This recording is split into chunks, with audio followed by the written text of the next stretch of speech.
전이성 또는 진행성 신경내분비 종양 환자를 위한 방사성 의약품 치료인 PRRT 치료에 대해 자세히 알아보겠습니다.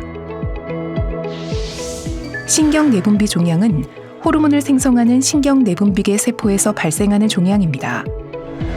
위, 소장, 대장, 췌장과 같은 소화기관뿐만 아니라 폐, 흉선, 신장 등 다양한 장기에서 생길 수 있고 발병 위치에 따라 증상과 진행 속도가 다르게 나타납니다. 대부분의 신경내분비 종양은 소마토스타틴 수용체를 종양에 과발현하고 있습니다. 소마토스타틴 수용체 PET-CT라는 영상을 이용해서 이러한 특성을 환자에서 확인한 후 종양세포 표면에 소마토스타틴 수용체에 결합하는 물질에 방사성 동위원소를 표지한 약물인 루타테라를 투여해서 소마토스타틴 수용체가 과발현된 종양을 선택적으로 치료할 수 있습니다. 테라노스틱스는 치료와 진단이 동시에 이루어진다는 뜻의 영어 합성어로 루타테라 치료가 테라노스틱스의 일종입니다. 루타테라를 이용한 방사성 의약품 치료는 일반적으로 약 8주에서 12주 간격으로 4회 투여합니다. 총 32주에서 48주가 소요되는데 환자의 상태에 따라 투여 일정과 용량은 변경될 수 있습니다. 루타테라 치료는 134병동 치료병실에서 2박 3일간 입원해 시행하는 입원 치료와 해기약과 당일 치료실에서 시행되는 당일 치료 두 가지 종류가 있습니다.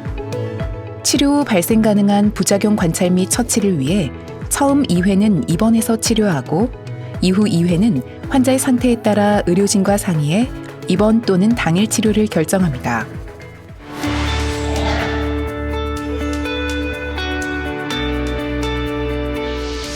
종양내과 또는 안병원 통합진료 후 루타테라 치료 대상자인 경우 해기약과 진료를 통해 최종 치료 여부가 결정됩니다. 치료가 확정된 환자는 진료 후 전담 간호사에게 치료 일정 및 방법, 주의사항에 대해 개별 교육을 받습니다.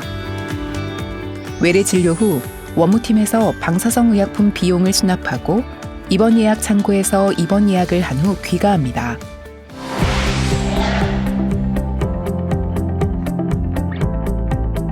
다음은 입원 치료에 대해 알아보겠습니다. 입원 당일에는 오후 3시 이전까지 입원 지원센터를 방문해 진료 및 입원 수속을 합니다. 서관 2층 입원 전 검사실에서 혈액 검사, 소변 검사, 심전도 검사, 엑스레이 검사를 시행한 후 134병동으로 입원합니다. 루타테라 치료는 입원 다음 날 오전에 시행합니다. 치료 당일 오전 6시부터 금식합니다. 먼저 양팔에 정맥주사를 삽입하고 항구토제를 투여합니다. 방사성 의약품 투여 30분에서 40분 전에 신장 기능 보호를 위한 아미노산 수액을 먼저 투여하며 4시간에서 5시간 정도가 소요됩니다. 아미노산 수액 투여 후 30분에서 40분이 경과하면 방사성 의약품을 정맥 투여합니다. 방사성 의약품은 정확한 용량을 일정 속도로 주입하기 위해 시린지 펌프를 이용해 투여하고 30분에서 40분 정도가 소요됩니다. 투여 중에는 의료진이 CCTV를 통해 환자 상태를 모니터링합니다.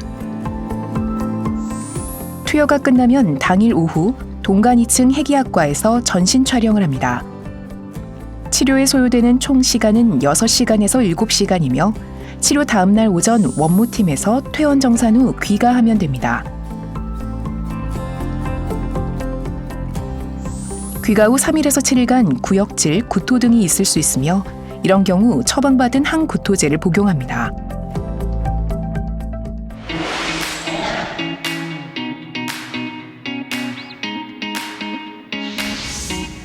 당일에 입원해 치료하는 경우에는 외래 진료 후 원무팀에서 방사성 의약품 비용과 치료 전 검사 비용을 수납하고 처방전 발행기에서 약 처방전을 받아 외부 약국에서 항구토제를 구입합니다. 치료 전날 오전 9시에서 오후 4시 사이에 내원해 혈액검사, 소변검사, 심전도 검사, 엑스레이 검사를 시행합니다. 치료 당일에는 오전 7시부터 금식하고 오전 8시에 소량의 물과 함께 외부 약국에서 구매한 항구토제를 미리 복용합니다.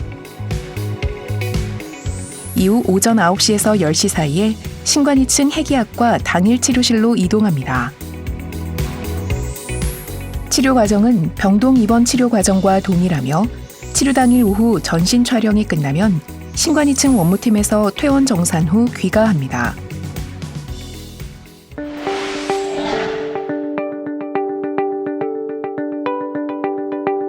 루타테라를 투여받은 환자에서 흔하게 발생하는 이상 반응으로는 메스꺼움과 구토 등이 있을 수 있는데 주입 초기에 주로 발생하고 신장 보호를 위해 투여되는 아미노산 용액으로 인해 발생할 수도 있습니다. 또한 혈소판 감소증, 림프구 감소증, 빈혈 등 골수 독성으로 인해 각기 다른 유형의 혈액 감소가 나타날 수 있고 피로나 식욕 저하도 있을 수 있습니다. 이외에도 호르몬 과다 분비로 인해 홍조, 설사, 기관지 경련, 저혈압 등의 증상이 나타날 수 있는데 이런 증상들이 나타나면 의료진에게 즉시 알리고 필요한 경우 모니터링과 치료를 해야 합니다. 치료 후 환자의 몸에 남아있는 방사선량은 매우 약하며 법적 기준치 이하입니다. 그러나 주변 사람의 불필요한 방사선 피폭을 최소화하기 위해 다음 사항을 주의합니다. 치료 후 3일에서 7일간은 숙박시설이나 요양시설을 이용하지 말고 환자의 자택에서 지낼 것을 권장합니다. 또한 치료 후 귀가 시에는 가급적 자가용을 이용하시기 바랍니다. 대중교통을 이용할 때나 가정에서도 주변 사람들과는 1m 이상 거리를 두고 필요 이상의 접촉은 삼가는 것이 좋겠습니다. 잠은 혼자서 자고 특히 임산부와는 2주간 분리된 침실을 이용합니다. 방사성 의약품의 배출을 위해 하루 1.5리터가량의 충분한 물을 섭취하는 것이 좋습니다. 깨어있는 동안은 2시간 간격으로 소변을 보고 가능한 매일 대변을 봅니다. 화장실을 이용할 때 대소변이 다른 곳에 묻지 않도록 주의하고 남성도 앉아서 소변을 봅니다. 용변 후 사용한 휴지는 변기에 버리고 물은 2번 내립니다. 변기가 오염된 경우 물로 청소하거나 휴지로 닦고 사용한 휴지는 변기에 버립니다.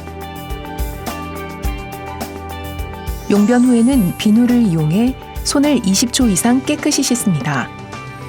수건, 세면도구 등을 분리해 사용하고 환자가 이용한 옷, 수건, 이불, 베갯잎 등은 따로 세탁하며 특히 구토물이나 책, 대소변으로 오염된 옷이나 침구는 다른 세탁물과 분리해 신속하게 세탁합니다.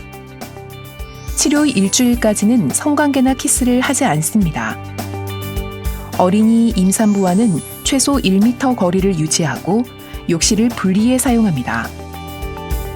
치료 3개월까지는 모유 수유를 중단하고 방사성 의약품이 생식세포에 영향을 줄 수 있기 때문에 치료 후 적어도 6개월까지는 피임을 하도록 합니다. 공항이나 보안 검색대를 통과할 때 경보가 울릴 수 있으므로 이런 경우에는 의료진에게 미리 알려 치료 내역 확인서를 준비합니다.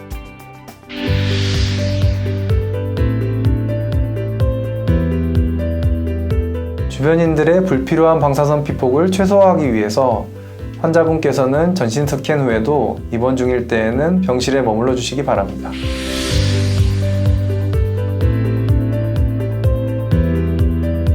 네, 치료 후 복통이 심하거나 설사가 있을 때는 종양내과 의사에게 알린 후 처방에 따라서 약물 투여가 가능합니다. 지금까지 신경내분비 종양 환자를 위한 방사성 의약품 치료에 대해 알아봤습니다. 치료 과정과 주의사항에 대한 안내가 환자 여러분의 치료와 회복에 도움이 되길 바라며 여러분의 빠른 쾌유를 기원합니다.